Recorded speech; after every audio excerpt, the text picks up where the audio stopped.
it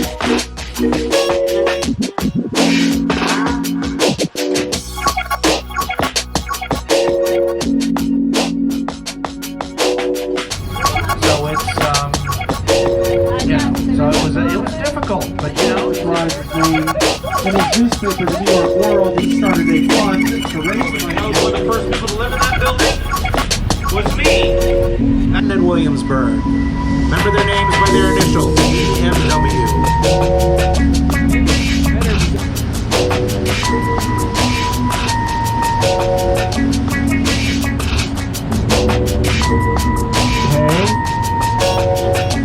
Pier 17, all lit up here in the South Street Seaport.